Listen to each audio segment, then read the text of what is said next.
Why does it feel like all of the serious musicians are constantly talking about Meshuggah? And how did Meshuggah become a topic of conversation in university classrooms? I'm going to explain all of that in this video. I'm going to warn you right now, what I'm about to show you in this video is going to aggressively tear open your third eye, okay? So by the end of this video, you will realize exactly what I'm talking about when I refer to the infinite creativity glitch. Meshuggah teaches us what that actually is.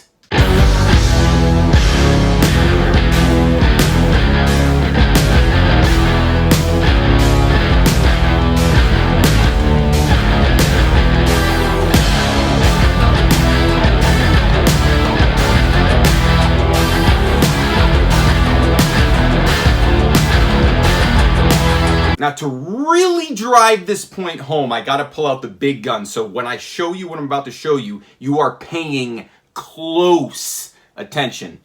Here's something to listen to, a little story, if you will. Okay, so on my last video, maybe you saw it, I charged $275 for one guitar lesson. Here's why.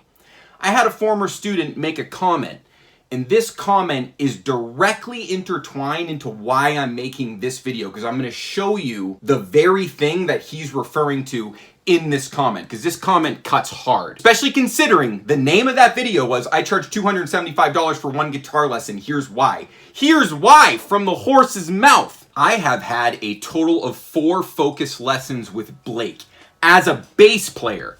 Just following those lessons, I had a single lesson with a PhD college professor.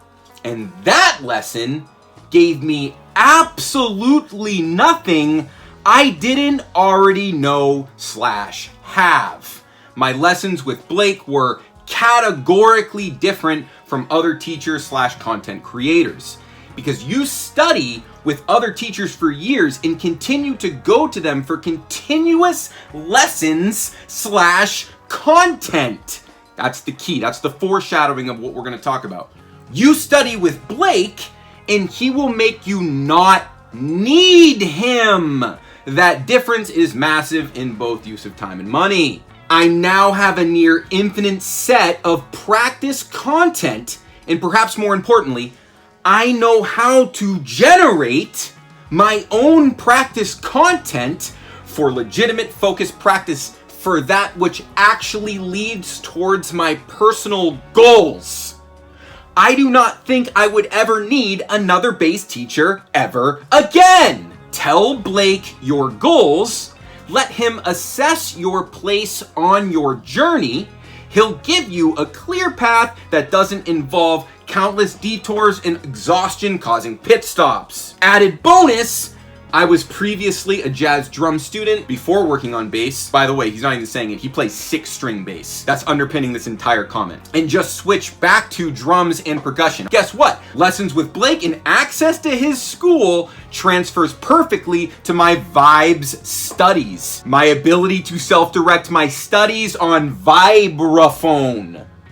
Vibraphone, already done and paid for. Now, if you are an actual guitar player, the value in his lessons will certainly be greater than what I derived. Okay, I'm done talking. Go take some lessons with Blake Hawley. Cool, that is so good. I love this guy. This guy's a martial artist as well. So he's the classic martial artist, jazz monster master. Think about what this guy does. He plays 6-string bass, he plays drums, and he plays vibes. He plays rhythmic mastery. I have a feeling Cole and I will be doing some playing together. All right, so the key takeaway from that is he has a near infinite set of practice content. Okay, that's what I'm about to show you. Remember I said infinite creativity glitch? That's what that is. I showed Cole this framework that I'm about to show you in a few different examples, because one example isn't quite enough. Good news is, I already made a video about this. It's my biggest video ever. Remember this video? This video you're about to watch is revisiting the exact same topic, but I'm gonna drive it even deeper. I told you, it's going to like systematically, mechanically tear open your third eye. So pay attention. Let's dive into the matrix. These are the keys to the Lamborghini. All right, this is what I call the Meshuggah Framework. We're gonna look at rational gaze. Okay, first listen to the intro riff of Rational Gaze. first 8 measures. That's all it is.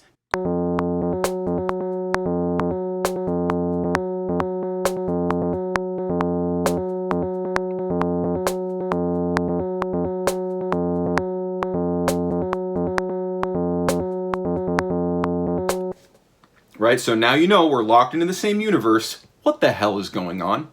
When we understand what the hell is going on right here, that's what I'm saying, right? So that's why I have this in the MIDI here, right? So we're gonna look at the MIDI. So the MIDI is super helpful. I think it's a secret key to the kingdom. So what we're gonna do is we're gonna try to see the pattern. Now this is gonna be really difficult. This is why, you know, it takes like 4 or 5 lessons to fully understand this, but right here, just follow along with me, okay? Try your best, pay attention. If you're watching this on your phone, put your phone down, go to your computer, sit down, lock in. I'm serious, this is freaking cosmic musical enlightenment. This is the infinite creativity glitch. Unfreaking believable that I'm the one delivering this message. This is freaked. Look at that comment. Remember that one from Cole? All right, so let's see if we can see the pattern, right? You probably can't see it worth a damn. It's hidden. It's freaking hidden. But I'll just tell you where it is. It's right here, okay? Look at it. The pattern repeats at the second 16th note of beat 3 of the second measure, right? See, that's the second measure where the cursor is. And right there, that's the start of beat 3, right where the cursor is. That's where this is really just this again. So now let's really drive the point. I'm gonna delete all this. This is the perfect illustration. I thought of it like 5 minutes ago. Look, that's the thing, right? 25. 25! All right, let's do some math here. Get ready to feel like a math genius. This is super easy. 8 measures of 16th notes is 128 16th notes. The cycle is 25 16th notes. 5 25s is 125, not 128 though. 1, 2, 3, 4, 5. 3 left over, dude. You know what they call that? The truncation. Let's plug it in, because this is what it is. I just know this from memory, but that's what it is, right? Duh. All right, do you see what we've done so far? Let's recap this. How was this riff created? It took a number such as 25. We can call that the guest. The guest. Remember this guy? He told us about the guest and the host. Great analogy. We got the guest. 25 is the guest. The host is always 4/4, 99.639% of the time. The host is 4/4. In this case, the guest is 25. So if the host is 4/4 and the phrase is 8 measures of 4/4, we understand the total amount of 16th notes as 128. That's important because we could have decided to make this riff on the 8th notes.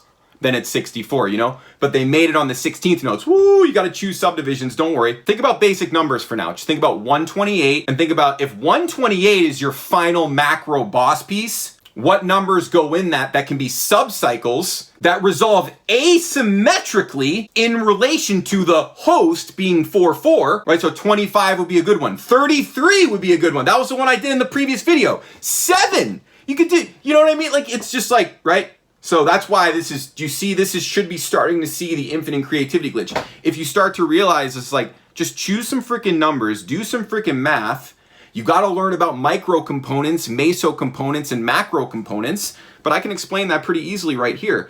This sucker has 6 macro components, 5 cycles of 25, and a truncation, which is only 3 16th notes. So the macro components are 5 cycles of 5 and 3 16th notes. 6 macro components. Some subtle details you're probably questioning. I actually address every question you currently have right now in this video and in this video. Every question you have, I've already systematically addressed it. I'm just coming back to this concept, showing another iteration of it. Because like I said, with my students, it takes like 4 to 5 different iterations of this before you're like, oh, okay, I completely understand everything about Meshuggah Framework and why it's useful. For me, it's easily been the most fruitful discovery I've ever understood from studying music. Ever since I cracked the Meshuggah Framework 93.6% 99% of everything I write is Meshuggah Framework. You would never not use it because you actually start to see everything in Meshuggah Framework. It actually encompasses nearly all of popular harmonic rhythm. All right, so I know you're starting to see it. You're starting to see it, but there's one thing I can do that's really gonna twist the knife on this one, and I'm gonna do it. I got time. I know this video is crucial information for the internet. I've been saying this for so long. Like, this is the system for creation. This freaking thing right here and the implications of it. Talk about stacking frameworks, right? If this is a framework, well then a 12-bar blues is also a framework. Within the 12-bar blues framework, you could have Coltrane substitutions. You can stack frameworks. But you see, rhythmic framework at the base, harmonic framework above that, and then substitutions on the harmonic framework above that, that's the infinite creativity glitch. So I'm about to show you 3 frameworks stacked one on top of the other. The base level, of course, will be a Meshuggah framework, and as I'm using that Meshuggah framework to compose, you're literally going to understand and comprehend every single decision that I'm making and actually see, like, I could make those decisions. I'm telling you, rip that third eye wide open. This is it. This is the one that did it for me. I started searching for this in earnest in 2016, so it took a long time to really just boil it like I've done. But the real understanding is just gonna come from seeing all the different iterations that are possible from this framework. That's when you realize what's actually going on in music. It's like, okay, now I'm seeing like what's really going on here. Like, what are the elements that make it compelling?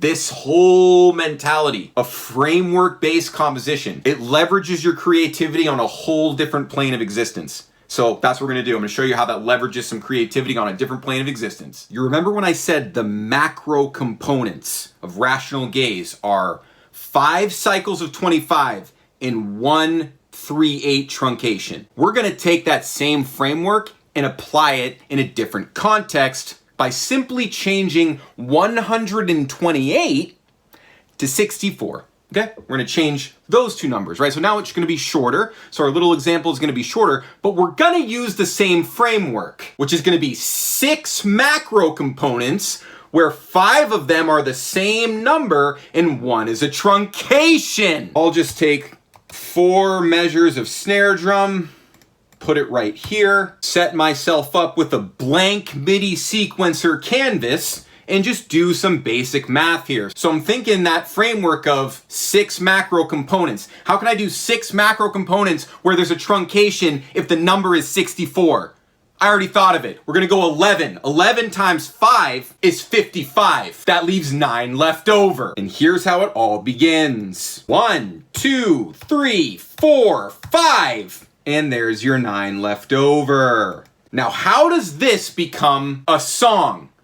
We must further break down the components. See, we have 6 macro components, but those break down into meso and micro components. So with 11, we could break this down into a 5 and a 6. That would be a nice meso component for all of these 11s. But guess what? We need to break them down one step further into micro components, which first principles of rhythm, micro components are always 2s and 3s. Doesn't get smaller than that, then it's 1s. So when we say micro, we're gonna break this down into 2s and 3s. So if we have a 5, we could just do a 3 and a 2. And then how about just a 3, 3? There we go. And that's all of our 11s. That's what's crazy. That's all of our 11s. So now I obviously copy and paste that. See what's going on here? I know, it's just stay in it here. Stay in it here. You got this. 1, 2, 3, 4, 5. See what I did? See what I did? Now here's a classic trick that's crucial. I'm gonna mark the top of each cycle of 11. Do you see what I've done here? This is really important. See this?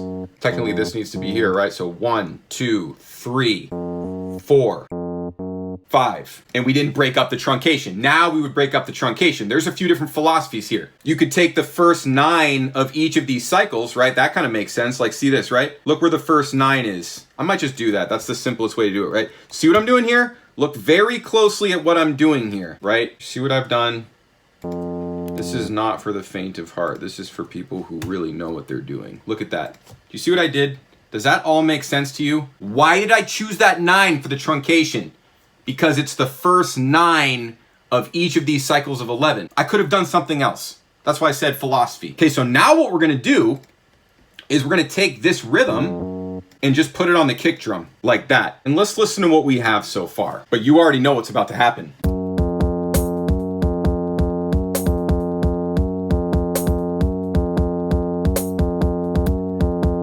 Okay, so we can anchor this a little bit deeper, just putting like another quarter note on the downbeat.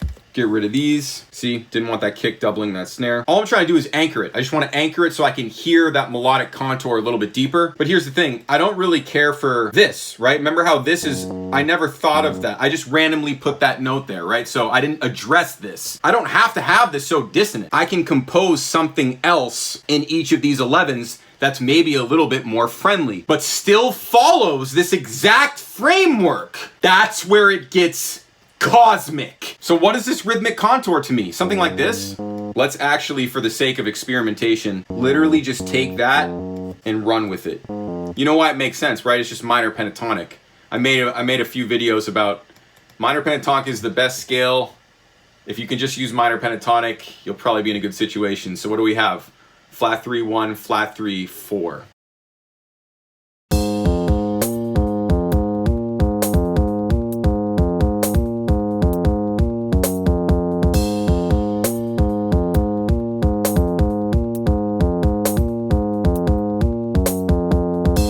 Wow, the truncation makes it. That's what's crazy. That's crazy. I wasn't sure how I felt about that. So you're here with me in this moment. Let's talk. Let's talk. This is really interesting.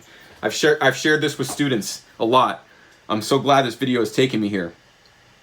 We both thought the same thing when we heard this. We both thought the same thing. I promise you. We both thought, is that good enough? Fucking right it is. Welcome to the realm of mastery. It's a bonus that the truncation sounds good on the first pass. Here's the thing. All of it works. I said that in the last videos about this topic. Every decision works. Do you understand the logic of how I came to these conclusions? If you understand that logic, then one step further is, as long as you abide that logic, that framework that I just used, you gotta learn like 4 or 7 more frameworks to fully understand it, but as long as you abide by that logic that I just used, there are no wrong decisions. And that's my philosophy with improvisation and jazz standards as well. As long as you abide by the framework in jazz standards, it would be, you know, whatever the chord change is, 32 bars, the melody. In this, it's these number sequencings. We stack frameworks. Now, here's the deep level. Do you remember how I said earlier in the video that we're gonna stack 3 frameworks, right? So you had rhythmic framework, above that you have harmonic framework, then you could have harmonic substitution framework. So far, we've only done rhythmic framework. So every decision I've made is only from rhythmic framework. I know that might be hard to completely comprehend because I brought in the pentatonic scale, but you see how I just applied it 100% based on the rhythm. And one thing I can do to actually help this a little bit, and this is a kind of classic arranging technique, is I can mark more clearly the top of every cycle. This is like Danny Carey on Lateralis when he's playing those small 5s and 12. He's marking the top. Like, see, obviously it's just a kick drum at the top of every cycle, but actually maybe just add like anything. Maybe that. Do you see what I've done? And I'm gonna do that on every 11. Oh, this one's funny. Look at that. See how that? This is composition emerging in real time. That's beautiful. That's what we want. Look, oh, there's one on the beat. Beautiful. Let's do that. Maybe that. Right? Do you see what I'm doing? Maybe not, maybe yes. We'll see, we'll listen to it. But I can tell you, this is gonna sound sick. Like, this is now giving a lot of context. Only on level 1 rhythmic framework. We haven't even stacked a framework yet. See, of course, that's a truncation. You gotta mark that. And maybe to corroborate that final beat 3, backbeat, maybe hit that. So this should sound pretty cool. It's gonna bring a little bit more depth and awareness to what's really going on in this composition. You know what? Something just occurred to me. Check this. Do you understand? I've just opened up a whole new dimension in that riff. It's probably gonna be amazing.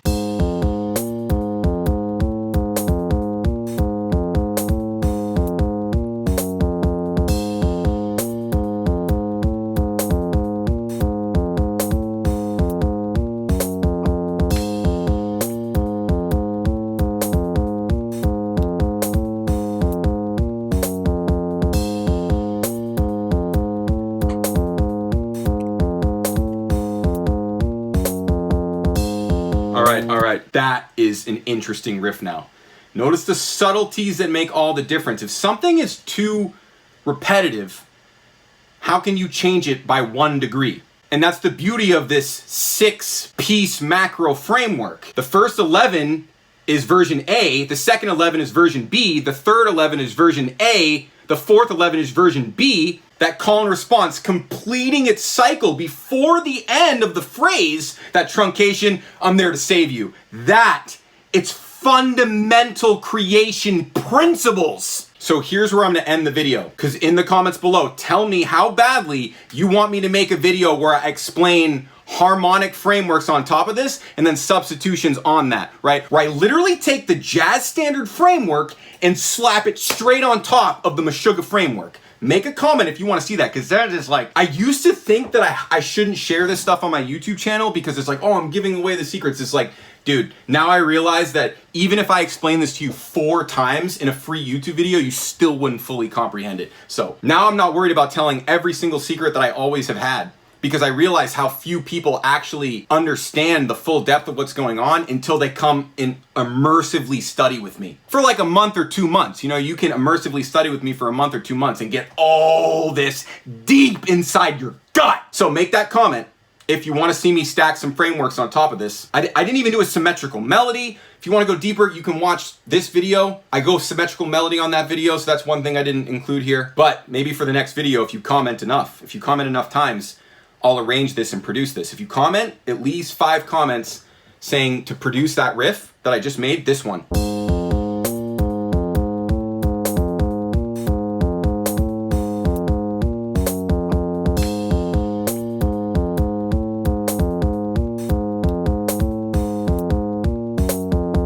If you want to hear me produce that, comment 5 comments at least and I'll produce it. Because I can understand right now, you might be thinking, what the f are you hearing in that? I'm hearing the universe. I'm hearing the full arrangement. I'm hearing a symmetrical melody that I haven't even showed you yet.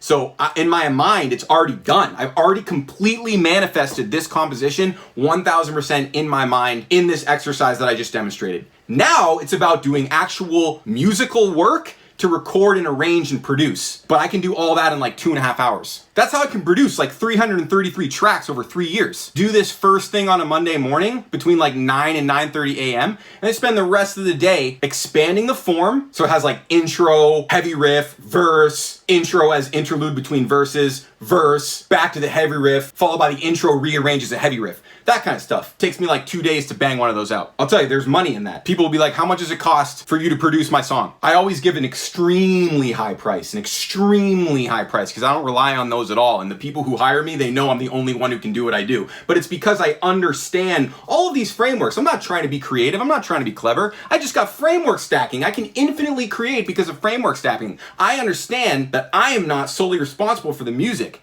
I can just set the music in motion with these frameworks. And then the songs literally write themselves. So if you're trying to get to that level of infinite creativity glitch, completely busted open, the only thing I could possibly recommend for you right here is to come into my school for a month or 2 or 3 months. Come to my classes. This is what we're talking about these days, but with chord changes, right? That's why I want to see who comments below to tell me to make the chord change video.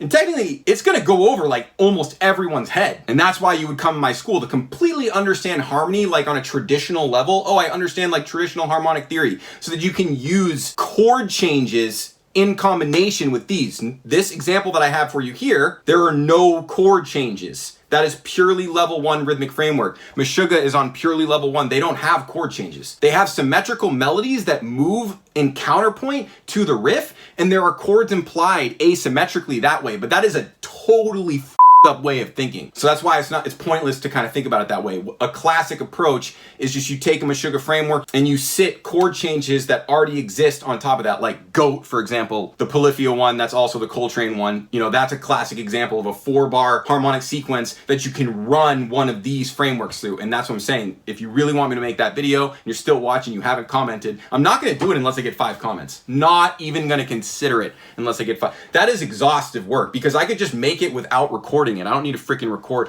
I can just, that's what I've done. It's so much work to make a video where I'm recording the Logic session and edit the way that I want, because I'm kind of like an artist in the way that I edit. I like to do it properly. So this kind of video, pain in the ass to make. So you really got to make it count. And I'd be happy to show it to you if you really want it. Absolutely. But it's got to be, there's got to be demand for it. All right, that's going to cover it. Make comments if you want me to do more content that you want about this stuff, because I know this is the keys to the kingdom for a lot of people, especially Cole. Remember this? This is what we dealt with. We also did special accent T-highs. We did that through Countdown 26.2. He reharmonized all the things you are according to Coltrane changes. Like, Cole did some very cutting edge work. And honestly, he's not the only one. I've helped a lot of people with this stuff. I appreciate Cole with that comment. That's so legendary. Means a lot, man. Means a lot. He's a deep cat. Martial artist too. Fighter. Easily you right up. So if you want to get started busting open your infinite creativity glitch, the first thing you could do is just get that last lesson. That's going to be the first link in the description. mentalitymusic.com/last lesson. Like Cole said, you really maximum might need 4 one-on-one sessions with me to completely bust open the infinite creativity glitch. So just start with that one session. After you see the power of that, you know, we can talk about maybe getting you in the school and see where that takes us. But it all just starts with that first last lesson at 275. First link in the description. I'll see you in that lesson.